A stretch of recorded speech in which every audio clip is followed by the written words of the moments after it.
Que ya estamos con el académico, ¿verdad? Doctor Claudio Nash. ¿Cómo estás, Claudio? Bienvenido a La Voz de los que Sobran. Muy buen día. Hola, ¿cómo estás, Alejandra, Rodrigo, Hassan? Un gusto. Hace tiempo tenía esta visita pendiente, pero coincidían nuestras actividades propias en la universidad con el horario, pero ahora ya por fin puedo estar con ustedes. Nosotros muy felices de que así sea, Lo Claudio. mismo. Muchas gracias por estar aquí. También, sí, hemos por supuesto leído lo que tú has publicado, que generalmente son cosas bastante serias. Nosotros hemos tratado este tema desde el punto de vista político, porque no somos especialistas en derecho en general. Pero, ¿qué te pareció la audiencia de ayer, donde se desestimó este requerimiento de la defensa de Daniel Jadwe para cambiar la medida cautelar de prisión preventiva a arresto domiciliario? Primero, eso, ¿qué te parece lo que pasó ayer? ¿Te sorprende? ¿No te Mm. sorprende? Cuéntame. A ver, no me sorprende. Yo en ese sentido dejo el análisis político para ustedes. Ustedes tienen muchas más herramientas que yo para ese ejercicio. Yo lo que podría aportarles tal vez a quienes escuchan y ven este programa son algunos elementos de cómo, algunas herramientas, cómo mirar este tipo de discusiones y ver cuáles son los temas que están en juego. Y yo creo que para entender lo que está pasando, digamos, en el caso de Jadwe, hay que ponerlo en un contexto que yo diría se ha tendido a omitir muchas veces en el debate acá en Chile. Y es que hay un interés, y esto lo ha dicho la Corte Interamericana, la Comisión, Naciones Unidas, etcétera. Hay un interés, obviamente, en lo que la Corte ha denominado la sana lucha contra la corrupción. Es decir, en un país las denuncias de actos de corrupción deben ser investigados de una manera seria, profunda. El punto está en estos casos es que todos estos organismos están de acuerdo en que para que esa sana lucha contra la corrupción sea legítima en un contexto de una sociedad democrática debe atenerse a estándares de derechos humanos. Cuando pensamos que el Estado piensa que puede hacer cualquier cosa para luchar contra la corrupción, se abre la puerta a abusos importantes. Y yo creo que ahí es donde empezamos a caminar por una estrecha o una compleja cornisa muy delgada, que es darle eficacia a las investigaciones judiciales que deben ser eficaces, si no la impunidad se instala, pero por otra parte hacer un debido uso de los instrumentos judiciales. Y yo creo que ahí es donde, a mi juicio, hay un problema con la aproximación que ha tenido tanto la jueza de garantía como la Corte de Apelaciones puntualmente en este caso, que es hacer un uso indebido de una herramienta muy compleja que tiene el poder siempre, el Estado, que es privar a una persona de su libertad antes de ser condenada. Eso es la prisión preventiva. La prisión preventiva es una medida excepcional, extraordinaria, que implica que no hay otra forma de garantizar que la persona va a estar a disposición del tribunal, no se va a fugar, o que no va a entorpecer las investigaciones, eh, sino a través de privarla de libertad una vez que se ha analizado que cualquier otra medida cautelar no permitiría cumplir con esos fines. Si ustedes ven, es una medida muy extraordinaria y ese es el punto, yo diría, que hay que discutir en este caso si eso se ha producido o no, porque si eso no se produce, y después podemos entrar ahí, Alejandra, en los detalles Ujú. como ustedes quieran, pero quería cerrar la idea como general. Cuando eso no se hace, y uno empieza a ver que hay un uso indebido de instrumentos judiciales, donde ese uso indebido uno puede empezar a ver que hay fines de persecución política, destrucción de imagen, lograr la inhabilidad del adversario político, y esto se hace mediante acciones judiciales, pero además acompañadas de una amplia cobertura de prensa. Esos elementos que les he dado es lo que definen hoy día el lawfare, es decir, usar los mecanismos judiciales como un instrumento de guerra política, sacar la política del ámbito que le es propio y llevarla al ámbito de la justicia. Yo creo que ese es el riesgo en un caso como este, que no se puede descartar tan fácilmente como lo ha hecho la autoridad, digamos, el presidente en días recientes. Yo creo que hay que ser más cuidadoso en ese análisis. Absolutamente, sí, lo ha hecho la autoridad a través del ministro Cordero, a través eh, del ministro también Monsalve en su momento, con esta clásica frase, ¿no? Dejemos que las instituciones funcionen. Querido Hassan, usted dice que me dice por interno que tenía una pregunta, cuéntela.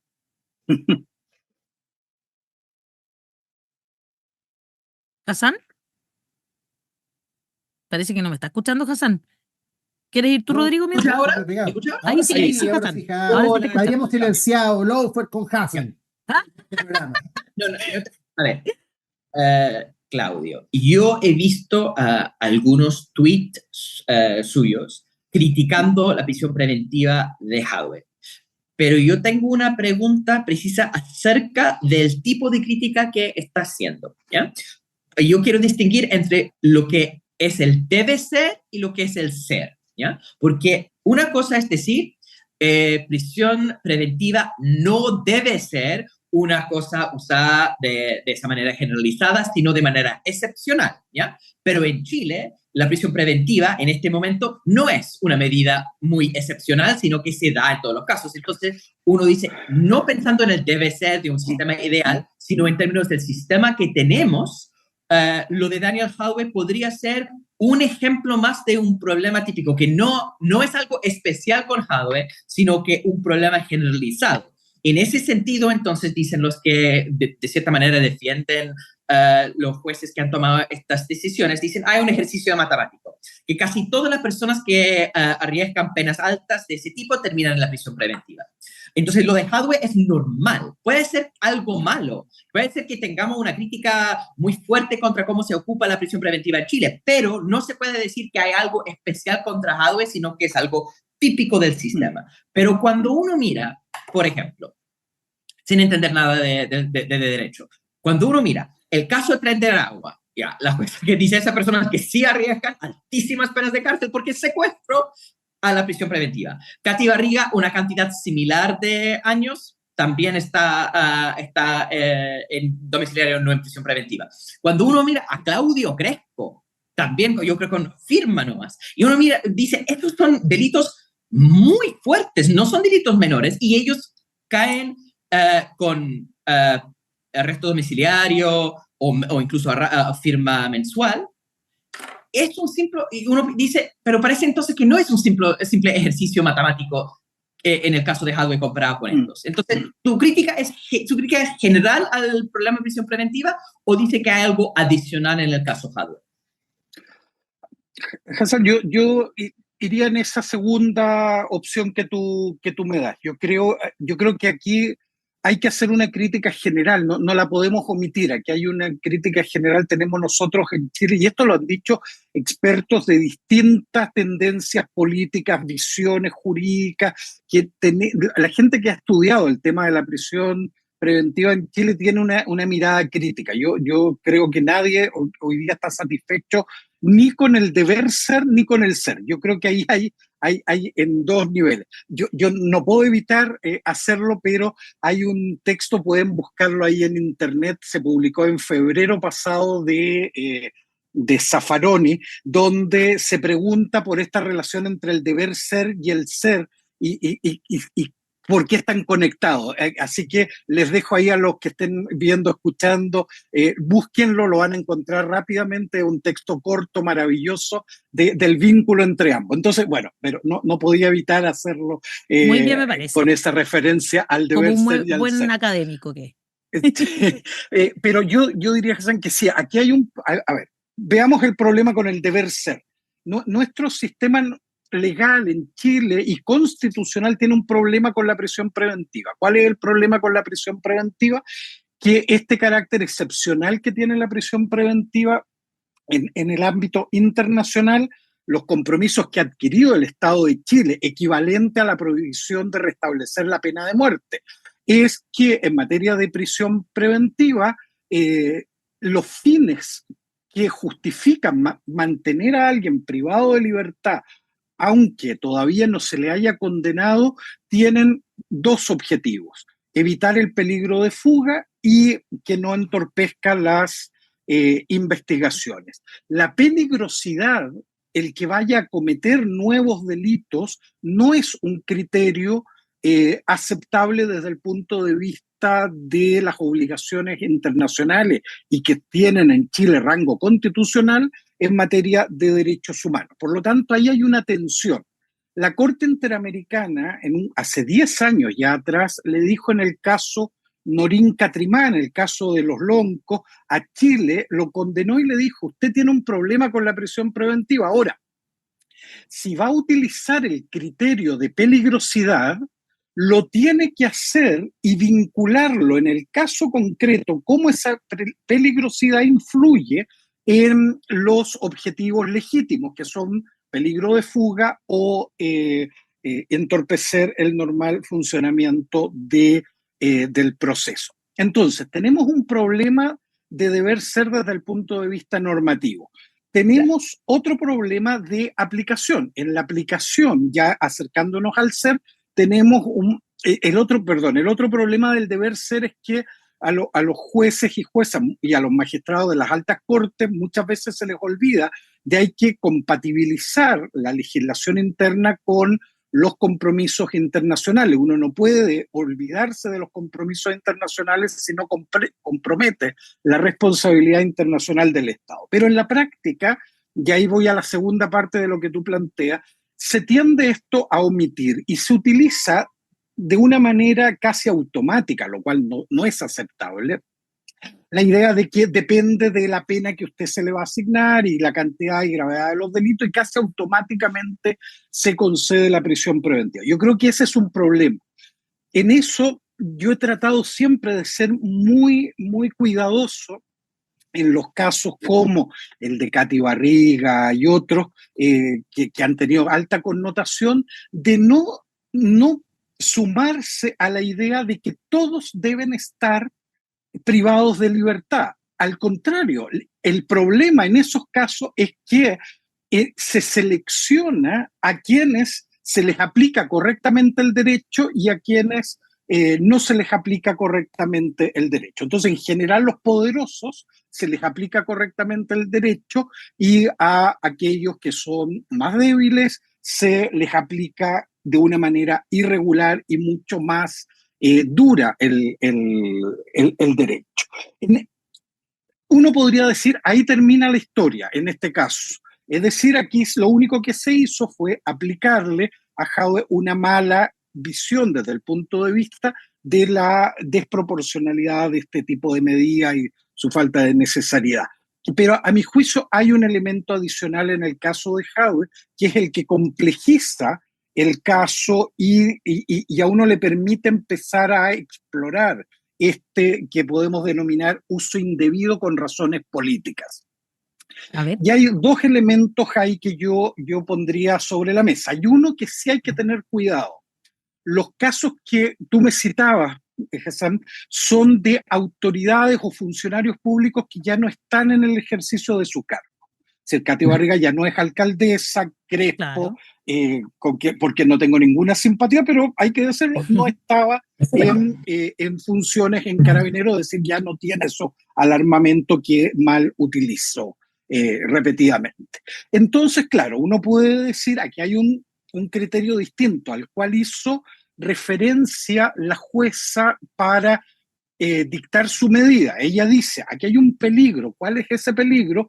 Que esta persona que se está acusando aquí, digamos, se han formalizado los cargos, etcétera, está en posición de seguir adoptando medidas. Uno pensaría, el argumento era bueno hasta la mitad. Está en el cargo, por lo tanto, a partir de este momento que sabe exactamente de qué se le va a investigar, puede alterar las pruebas, puede tomar medidas internas y eso sería un obstáculo para la investigación. El punto es que eso se soluciona con una medida menos gravosa, que es con prisión domiciliaria.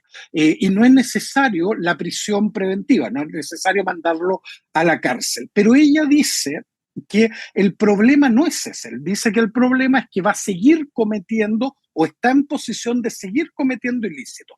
Y ese es un muy mal argumento. ¿Por qué? ¿Por qué? Porque afecta la presunción de inocencia. Es decir, usted supone que lo va a seguir haciendo, lo cual es incompatible con este principio que está también en instrumentos internacionales y se ha entendido parte del debido proceso a nivel constitucional en Chile. Entonces, es insostenible ese argumento. La Corte de Apelaciones ayer trata de alguna manera de arreglar esto, pero emite un par, y permítanme esto leérselos para ser riguroso con lo que dice el tribunal. Eso. Mire, lo que dice la Corte de Apelaciones en la resolución que dictó ayer es al final, cuando habla de, en cuanto a la necesidad de la cautela, dice, mire, se dan los requisitos de la letra C del artículo 140, pero dice, además, y en el además viene lo interesante, dice, además, este tribunal no puede dejar de advertir que la conducta del imputado Jadwe Jadwe reviste aún un mayor reproche si se considera su función actual de autoridad máxima de la municipalidad de Recoleta y en cuya virtud ejecutó los hechos punibles ahora objeto de persecución penal. ¿Por qué digo que esto es muy grave? Y ahí termina la cita de la Corte de Apelaciones. ¿Por qué? Porque si ustedes ven, cae exactamente, pero va por más, digamos, la sanción anticipada. Transforma la prisión preventiva desnuda, que es una prisión preventiva sancionatoria y no cautelar. ¿Por qué? Porque lo que está hablando es de un juicio de reproche. Y ese juicio de reproche no dice relación con que se vaya a fugar, no dice relación con que vaya a entorpecer el proceso, ni siquiera con que vaya a seguir cometiendo los ilícitos. Cambia el argumento. Dice, como usted es alcalde, no es el riesgo de que siga cometiendo los ilícitos. El tema es que tiene mayor reproche y por lo tanto está anticipando una condena y usando la prisión preventiva como condena. Eso, haciendo todas estas referencias a su rol de alcalde y al poder de decisión y dirección, máxime si fue el creador y principal dirigente de aquella asociación, dice, eso es política. Eso es una sanción que utiliza el instrumento penal, que es la prisión preventiva, a objeto de anticipar una pena. Entonces, después es irrelevante si lo sancionan o no, si la Corte de Apelaciones ya lo sancionó y utilizó la prisión preventiva como una sanción anticipada. Eso es incompatible con cualquier concepto que uno pudiera tener del principio de presunción de inocencia. Entonces, no sé, Hassan, si ha sido claro en el sentido que hay problemas del deber ser, hay problemas de la práctica habitual, pero además en este caso hay un componente político. Eso es lo que, a mi juicio, hace preocupante el tema de Jadwe desde la perspectiva esta de la que plantea al comienzo, de deslegitimar. ¿Qué es lo que pasó en Brasil? Si en Brasil había... ¿Con Lula dices tú, Claudio? Exacto, con Lula y con toda la investigación de Odebrecht y todo este...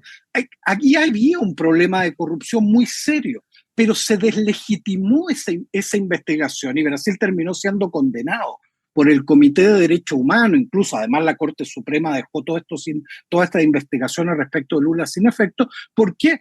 porque se deslegitimó por este tipo de prácticas, por prácticas donde hubo un uso político por parte de Moro, etcétera, del juez Moro, en esa investigación. Entonces, el impacto que tiene esto desde el punto de vista de la legitimidad de la persecución penal, clave para la lucha contra la corrupción, aquí están cometiendo exactamente el mismo error, politizando algo que debiera ser bastante menos político desde esa perspectiva.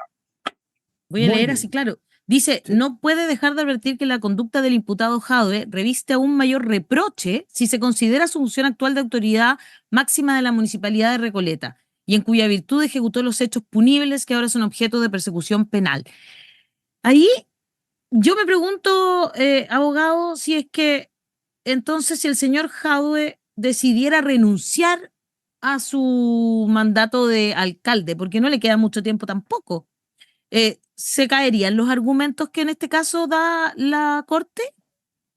No, es que los argumentos, a mi juicio, se caen independientemente de eso. No son un argumento para discutir la prisión preventiva. Entonces, como no es un argumento para discutir la prisión preventiva, el que hace la Corte de Apelaciones, a mi juicio lo que hace es, en definitiva, contaminar la resolución. Es decir, una resolución que se debe basar exclusivamente en el caso concreto, analizar en el caso concreto si es que existe respecto del señor Jadwe un peligro de que se fugue o existe un peligro de que entorpezca la investigación, la Corte, el Tribunal primero de Garantía y luego la Corte tienen que entregar argumentos en el caso concreto de que ese requisito que exige la ley para privar a alguien de libertad es necesario. Es decir, no hay una forma distinta de lograr el objetivo.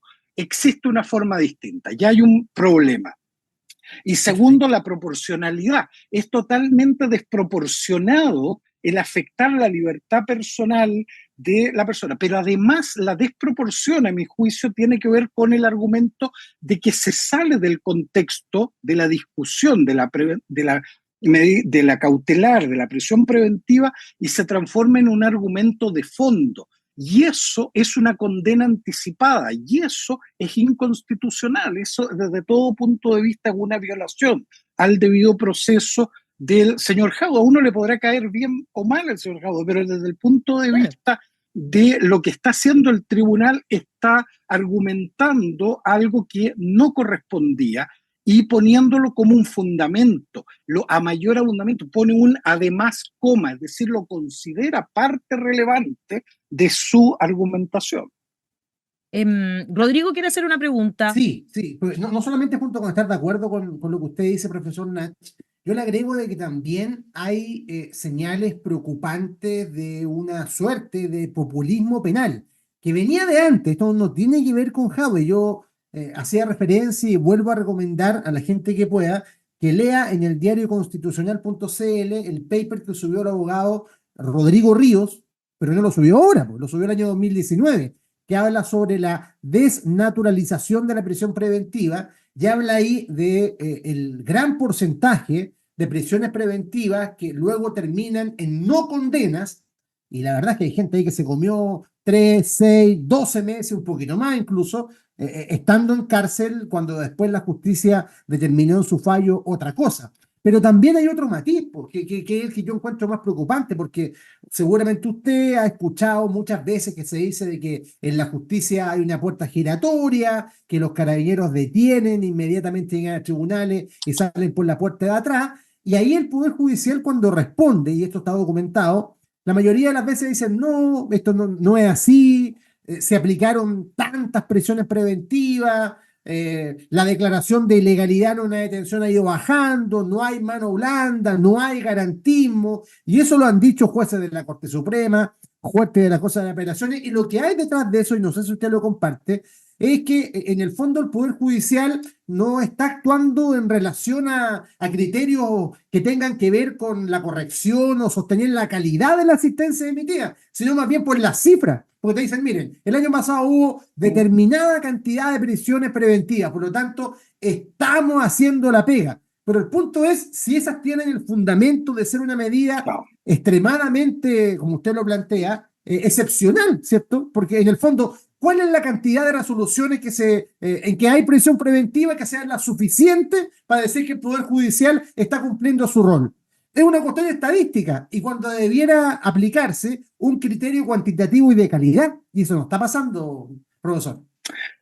Sí, Rodrigo, y eso tiene que ver, yo comparto el análisis y yo creo que hay una explicación desde el punto de vista de la percepción de legitimidad del Poder Judicial. La clave para cualquier sistema de Estado de Derecho es que el Poder Judicial tenga la suficiente independencia. Y la independencia tiene varias dimensiones y una de ellas es la posibilidad de adoptar medidas que sean impopulares.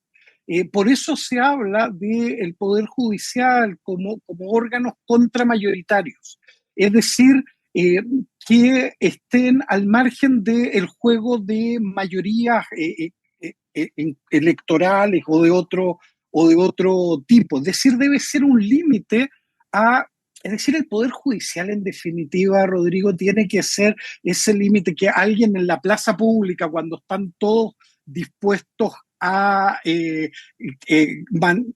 mandar a alguien a la pira y quemar a la bruja, digamos, ahí en las historias que le gusta ahí a Alejandra de las persecuciones y otros en negros momentos históricos de nuestra historia, alguien tenía que poner un límite a eso.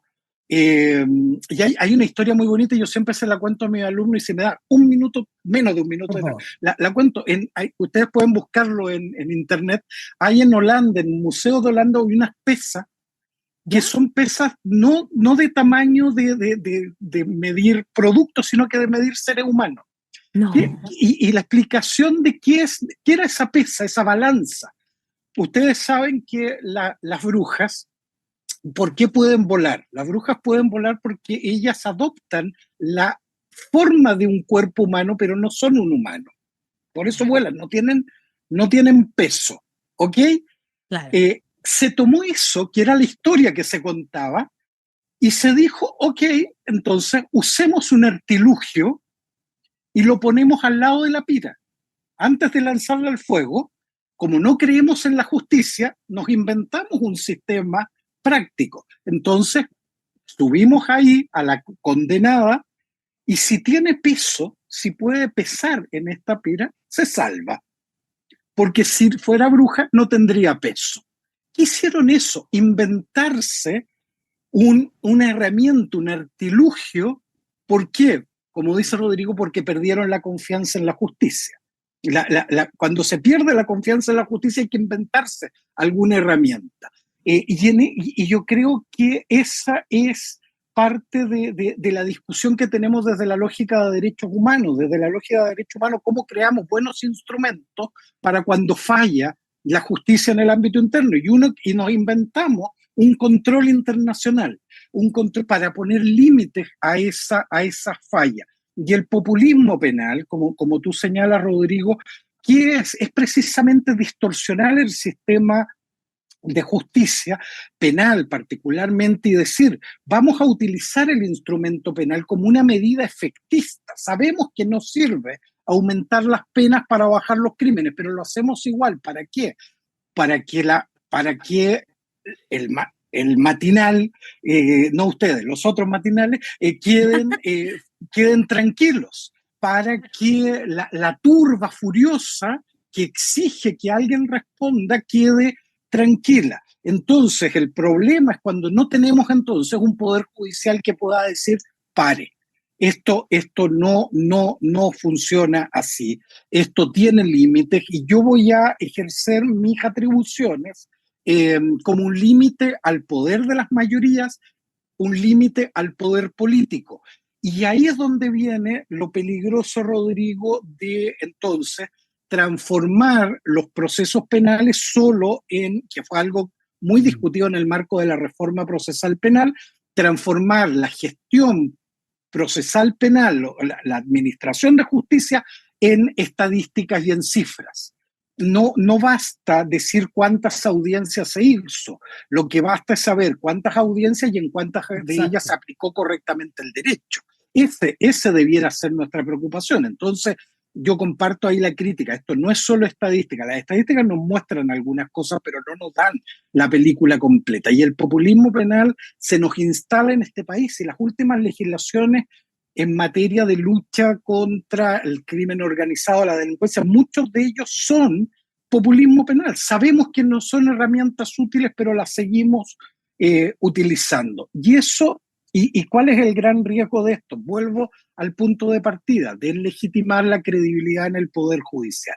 Por eso es tan grave los temas de corrupción en el Poder Judicial y por eso es atendible que en este país se haga un escándalo de lo que pasó con Hermosilla, de lo que ahora pasa con Desbordes, porque nos muestran que aquí hay un interés de capturar el Poder Judicial. Y la captura del Poder Judicial, lo que implica en definitiva, y por eso el INDH se preocupa de esto, y yo creo, ustedes saben, yo he sido muy crítico del INDH, pero creo que en esto acierta, que el INDH dice, aquí hay un problema que es más amplio, y la querella no es contra una persona, es contra quien resulta responsable de una situación que afecta la credibilidad del sistema democrático, que afecta el debido proceso, porque no tenemos tribunales independientes e imparciales si estos tribunales se conforman de acuerdo con favores políticos. Entonces, ahí es el porqué las situaciones de Jadwe, las situaciones de Desbordes, las situaciones de Hermosilla, nos deben preocupar desde una perspectiva de derechos humanos, porque lo que está en juego es el diseño institucional, el Estado de Derecho, pero también los derechos de quienes van a ser juzgados por esos tribunales.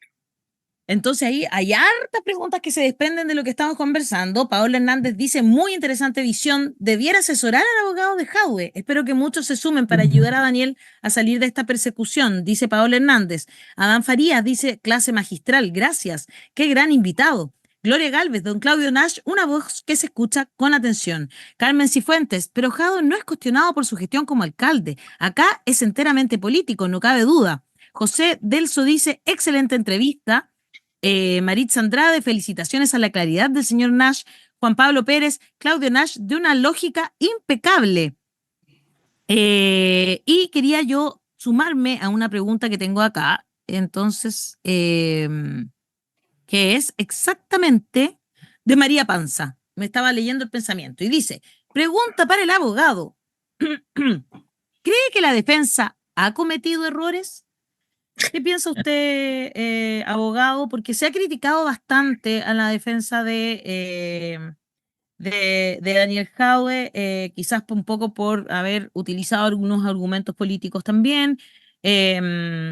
Nosotros hemos entrevistado a Ramón Sepúlveda, sabemos que es un abogado de larga trayectoria, digamos, pero más allá de eso, a lo mejor puede haber cometido algún error en el tipo de defensa. ¿Qué piensa usted? A ver, Alejandra, yo voy a hacer una aclaración previa que siempre la hago y es necesario hacerla. Yo soy un humilde académico, yo no soy abogado. Yo decidí hace 30 años atrás que no iba a jurar ante una Corte Suprema cómplice de una dictadura. Y he mantenido esa posición sí, no sabía. en algunos momentos con mucha dificultad hasta el día de hoy. Por eso yo me he dedicado siempre al tema académico y nada más. Y eso me da la independencia, si no, no podría decir las cosas que digo si después tuviera que ir a pedir, entre comillas, favores jurídicos. Claro, yo entiendo que a los abogados les cuesta mucho. Así es, por eso evitan pronunciarse. Así que eso para la mayor claridad posible. No sabía que se podía ser doctor en Derecho sin ser abogado de la Corte. Exacto. Una cosa es la licenciatura, otra cosa es el doctorado y otra cosa distinta es el ejercicio profesional que hacen y a quienes respeto mucho. Mi padre era abogado, así que les tengo el mayor de los respetos, pero mientras haya que ir a jurar a una Corte Suprema cómplice, yo no lo voy a hacer. Así Me que encanta su consecuencia, me profesor. mantendré en esa posición el tiempo que me sea posible. Pero, a ver, sobre la defensa, es difícil criticarlo desde fuera, para ser muy honesto. Es decir, ahí hay un cruce de información y otro que uno no tiene. Es decir, y probablemente ustedes tampoco tengan toda la información, la que se genera cuando uno elige un diseño de defensa, digamos, un modelo de camino a seguir en esto. Lo que yo he visto hasta ahora ha sido un diseño de defensa que busca plantear esto como una defensa política. Yo creo que eso es algo que me imagino ha discutido defensa con su cliente, es decir, en este caso con Jaude habrá discutido cuál es el enfoque que se le va a dar. Uno puede darle a una defensa jurídica, quienes litigan se denominan la teoría del caso, digamos, uno podrá decir, mire, vamos a ir por una defensa solo técnica, vamos a discutir técnicamente si hay o no hay defraudación, si no hay o no hay cohecho, y me concentro en aquello. O bien uno puede decir, no, mire, esto vamos a hacer una defensa de tipo político. Aquí lo que vamos a defendernos es desde una lógica política donde cada pronunciamiento, en definitiva, no dice relación solo con el juicio, sino que cómo me posiciona ante la historia.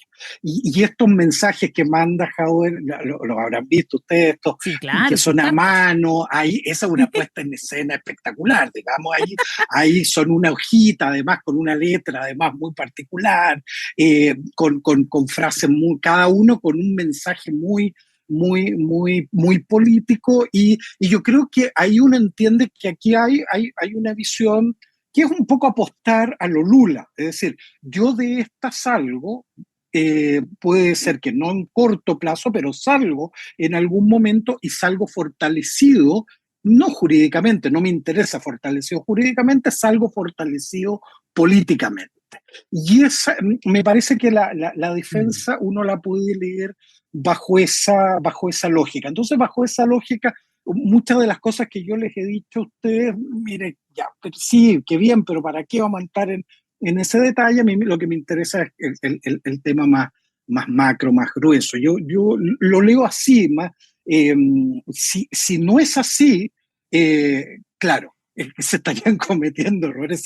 Si alguien me dice, mire, no, esa no era la intención, y la intención era plantearlo en términos jurídicos estrictos, y ahí, claro, ahí yo diría, no, ahí no se está no se está haciendo bien. Pero si el otro, bueno, es muy legítimo, cada uno ve cómo enfrenta su defensa en un juicio tan complejo como este, pero a mí me ha dado esa impresión, pero yo no tengo ningún antecedente, entiendo. Alejandra, más allá. Yo no he hablado con nadie ahí de la defensa sobre eso, así que es solo lo que especulo como cualquier Pero está muy bien ciudadano. lo que hacen, de verdad, Sí, porque y en el además fondo quizás, nos eleva la discusión, ¿no? Para verla desde arriba y ver que es un tema general. Y yo sé que no vamos a ir yo no quiero seguir haciendo preguntas, pero brevemente, ¿usted cree no, que pero por favor. fortalecer los observatorios judiciales ciudadanos es una buena medida para estar más vigilantes de de las resoluciones que se toman? Yo sé que hay un observatorio y todo, pero me imagino que debe tener dificultades para ver todas las causas. ¿Para usted ese es un buen camino? Sí, yo creo que, a ver, aquí hay un tema, Rodrigo, y esto yo recuerdo que hace unos años atrás, por ahí por el 2018, se discutió mucho, y de hecho en Colombia se hizo una publicación al respecto, y luego esto permitió avanzar en la Comisión Interamericana. Para los que no lo hayan leído, hay los auditores que no lo hayan leído, hay un informe de la Comisión Interamericana del 2019, es sobre corrupción y derechos humanos.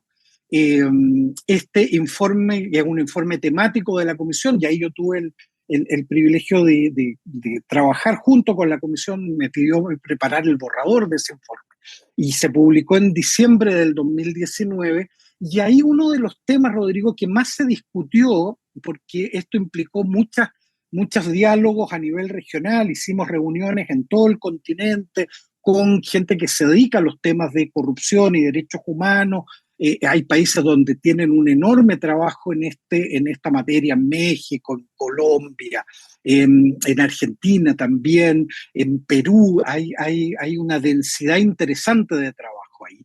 Y una de las cosas que siempre sale a la discusión es, hay un desafío, que es cómo cómo hacerlo en un Estado para que el Poder Judicial tenga la mayor independencia de la que hablábamos, tan necesaria para que haga su trabajo sin presiones, pero por otra parte rinda cuentas de lo que hace. Y en ese sentido, cómo la rendición de cuentas no afecte la independencia judicial. Y una de esas formas, de esa rendición de cuentas, es lo que están haciendo ustedes aquí. Una rendición de cuentas es esto, tomar una resolución y discutir sobre esa resolución, ver si es capaz, lo que debiera ser una resolución judicial es convencernos en el sentido que yo pueda decir, ¿sabe qué? No estoy de acuerdo, pero entiendo por qué se tomó y la acepto. En definitiva, estaré en desacuerdo, pero la acepto como una resolución legítima. Cuando, digamos, eso solo se logra cuando hay, en este sentido, un ejercicio de rendición de cuentas por parte de los órganos, pero además un ejercicio de control ciudadano. Esta idea de los observatorios, es decir, ver, ok, cómo esta corte ha resuelto casos similares, cómo el tribunal ha resuelto casos similares. ¿Hay tendencias que se repiten o no? ¿Hay errores que son comunes o no? ¿Por qué en este caso se resuelve de esta manera, en el otro de una distinta?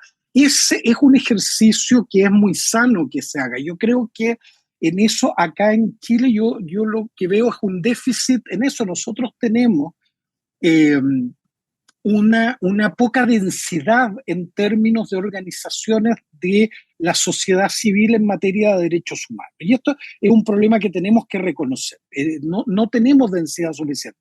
No tenemos grandes organizaciones, es decir, equivalente a CELS en Argentina, IDL en Perú, a la Comisión de Juristas en Colombia, a la Coordinadora de Derechos Humanos en México, no, a CEGIL a nivel más global. No tenemos grandes organizaciones y no tenemos organizaciones que hagan estos ejercicios. Tenemos organizaciones en algunos temas muy importantes, en el tema de derechos humanos y mujeres, hay en comunidad LGTBI+, incluso en el tema cárceles, pero de una mirada más global, por ejemplo, a los sistemas de justicia que hagan las veedurías o observatorios, no tenemos densidad suficiente. Y eso hace que los poderes judiciales entonces operen con una gran impunidad desde el punto de vista que nadie les critica, nadie entonces les hace ver los problemas que tienen sus resoluciones desde un punto de vista técnico, político, ciudadano. Es decir, yo creo que esa sería una enorme herramienta desde el punto de vista de fortalecimiento al Estado de Derecho, que la sociedad civil se tomara en serio estas discusiones y entrar a hacer ese ejercicio. Eso ayudaría muchísimo, no tengo duda. Muy interesante conversación esta mañana con Claudio Nash, académico de la Escuela de Derecho de la Universidad de Chile, doctor también. Así que muchas gracias por estar aquí con nosotros esta mañana conversando sobre un tema tan importante, porque finalmente algunos creerán que esto es una, no sé, o una defensa irrestricta a Daniel Jadwe, pero más que eso, a nosotros nos importa y siempre nos va a importar el funcionamiento de la democracia, y creemos que el Poder Judicial actúe, o más bien que no se deslegitime a los ojos de la opinión pública, es muy importante para tener una democracia más perfecta, que funcione un poquito mejor, digamos. Yo sé que no hay democracia perfecta. Tener una democracia simplemente decente, Alejandra. Exacto. Yo aspiraría a eso, como decía el viejo Rawls ahí, al menos una sociedad un poquito más decente. Si me permiten, menos de 30 segundos. Quiero enviar un saludo. Por favor. Quiero enviarle un saludo a los jóvenes que están en el acampe de la Universidad de Chile, quienes han sido objeto de tanto hostigamiento, los han golpeado tanto desde distintos puntos de vista, y estos jóvenes en unos momentos tan oscuros de la humanidad, ¿no?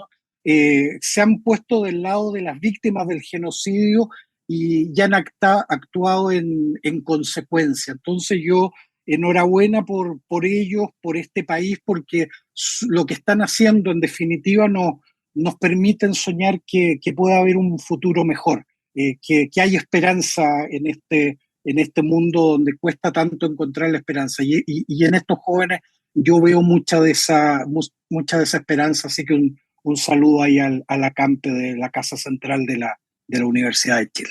Nos unimos a ese saludo a los estudiantes y las estudiantes que están en ese acampe, ¿no es cierto? Y que han recibido tanta hostigamiento. Oye, ayer tuve una discusión, de hecho, con una persona a quien respeto mucho, pero tuve una discusión al respecto, digamos, sobre todo por el dibujo. Ahí hubo distintas visiones sobre eso, pero de todas maneras le mandamos un saludo, por supuesto, a los y las estudiantes que están ahí dando cara en un momento tan importante para la humanidad completa, ¿no? Así que un abrazo, doctor Nash. Gracias, Alejandra, y quedamos en paz. He cumplido con usted y con todo el equipo. La próxima vez en el estudio, sí, eso para más adelante, lo vamos a coordinar bien. Nunca he estado ahí. No, así que ojalá que alguna vez volvamos a ese. Va a quedar mejor que la concha acústica de Viña del Mar, va a quedar impecable. Así supe. Muchas gracias, un abrazo. Chao. Chao.